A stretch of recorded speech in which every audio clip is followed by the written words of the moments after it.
Mecanismos da mediunidade. Capítulo 20. Psicometria. Mecanismo da psicometria.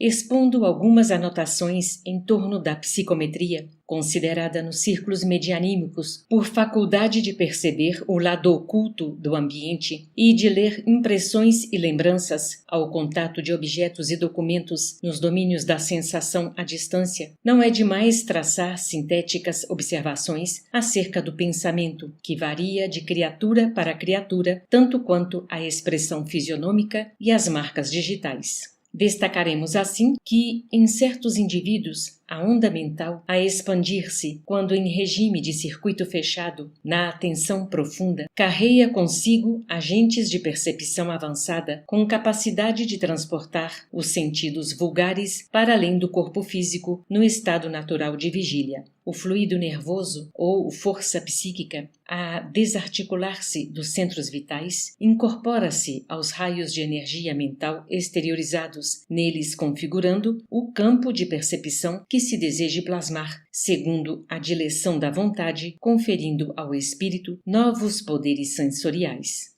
Ainda aqui, o fenômeno pode ser apreendido guardando-se por base de observação as experiências do hipnotismo comum, nas quais o sensitivo, muitas vezes pessoa em que a força nervosa está mais fracamente aderida ao carro fisiológico, deixa escapar com facilidade essa mesma força que passa de pronto ao impacto espiritual do magnetizador. O hipnotizado, na profundez da hipnose, pode então libertar a sensibilidade e a motricidade, transpondo as limitações conhecidas no cosmo físico. Nestas ocorrências, sob a sugestão do magnetizador, o sujeito, com a energia mental de que dispõe, desassocia o fluido nervoso de certas regiões do veículo carnal, passando a registrar sensações fora do corpo denso em local sugerido pelo hipnotizador, ou impede que a mesma força circule em certo membro, um dos braços, por exemplo, que se faz praticamente insensível enquanto perdure a experiência, até que, ao toque positivo da vontade do magnetizador, ele mesmo reconduza o próprio pensamento revitalizante para o braço inerte, restituindo-lhe a energia psíquica temporariamente subtraída.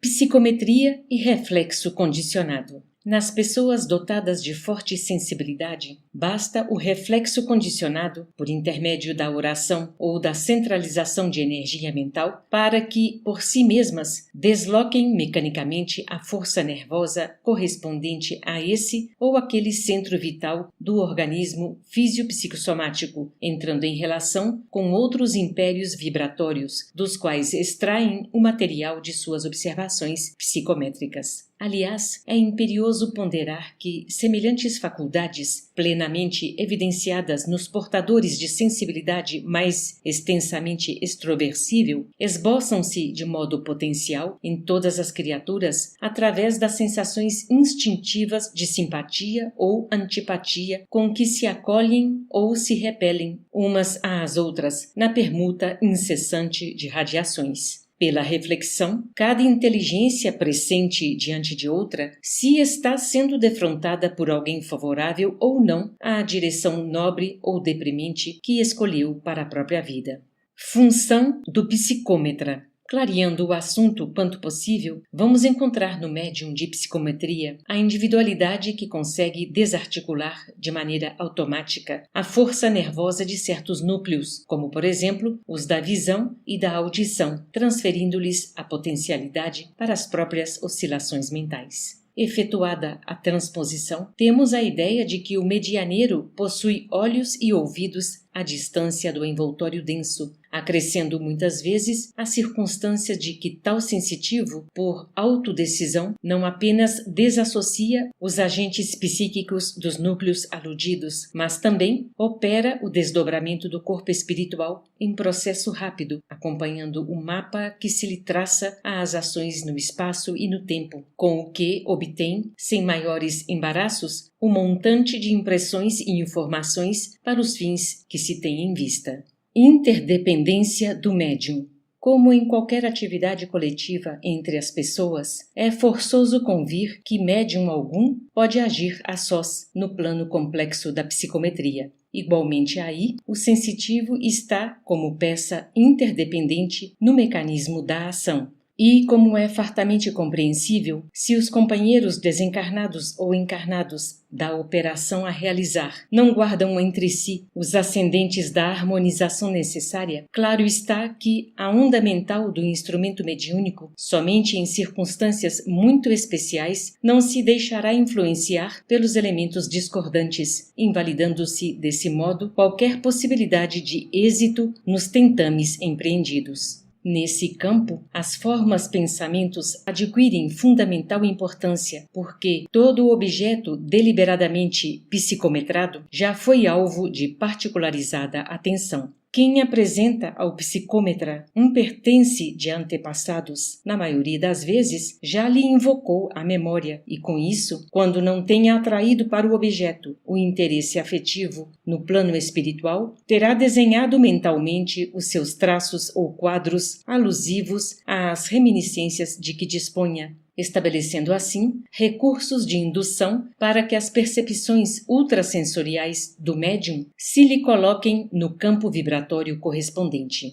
Caso de desaparecimento. Noutro aspecto, imaginemos que determinado objeto seja conduzido ao sensitivo para ser psicometrado, com vistas a certos objetivos. Para clarear a asserção, suponhamos que uma pessoa acaba de desaparecer do quadro doméstico sem deixar vestígio. Buscas minuciosas são empreendidas sem resultado. Lembra-se alguém de tomar-lhe um dos pertences de uso pessoal, um lenço, por exemplo. A recordação é submetida a exame de um médium que reside a longa distância, sem que informe algum lhe seja prestado. O médium, então, recolhe-se e, a breve tempo, voltando da profunda introspecção a que se entregou, descreve com minúcias a fisionomia e o caráter do proprietário, reporta-se ao desaparecimento dele, explana sobre pequeninos incidentes em torno do caso em lide, esclarece que o dono desencarnou de repente e informa o local em que o cadáver permanece. Verifica-se a exatidão de todas as notas e, comumente, atribui-se ao psicômetra a autoria integral da descoberta. Entretanto, analisado o episódio do plano espiritual, outras facetas ele revela à visão do observador. Desencarnado o amigo a que aludimos, afeições que ele possua na esfera extrafísica interessam-se em ajudá-lo, auxílio esse que se estende naturalmente à sua equipe doméstica. Pensamentos agoniados daqueles que ficaram e pensamentos ansiosos dos que residem na vanguarda do espírito entrecruzam-se na procura movimentada. Alguém sugere a remessa do lenço para investigações psicométricas e a solução aparece coroada de êxito. Os encarnados veem, habitualmente, apenas o sensitivo que entrou em função, mas se esquecem, não raro, das inteligências desencarnadas que se lhe incorporam à onda mental, fornecendo-lhe todos os avisos e instruções atinentes ao feito. Agentes induzidos. Todos os objetos e ambientes psicometrados são, quase sempre, francos mediadores entre a esfera física e a esfera extrafísica, à maneira de agentes fortemente induzidos, estabelecendo fatores de telementação entre os dois planos. Nada difícil, portanto, entender que, ainda aí, prevalece o problema do merecimento e da companhia. Se o consulente e o experimentador não se revestem de qualidades morais respeitáveis para o encontro do melhor a obter, podem carrear à presença do sensitivo elementos desencarnados menos afins com a tarefa superior a que se propõe. E se o intermediário humano não está espiritualmente seguro, a consulta ou a experiência resulta em fracasso perfeitamente compreensível. Nossas anotações, demonstrando o extenso campo da influenciação dos desencarnados em todas as ocorrências da psicometria, não excluem, como é natural, o reconhecimento de que a matéria assinala sistemas de vibrações criados pelos contatos com as pessoas e com seres inferiores da natureza, possibilitando as observações inabituais das pessoas dotadas de poderes sensoriais mais profundos, como, por exemplo, na visão, através de corpos opacos, na clarividência e na clareaudiência telementadas, na apreensão críptica da sensibilidade e nos diversos recursos radiestésicos que se filiam notadamente aos chamados fenômenos de telestesia.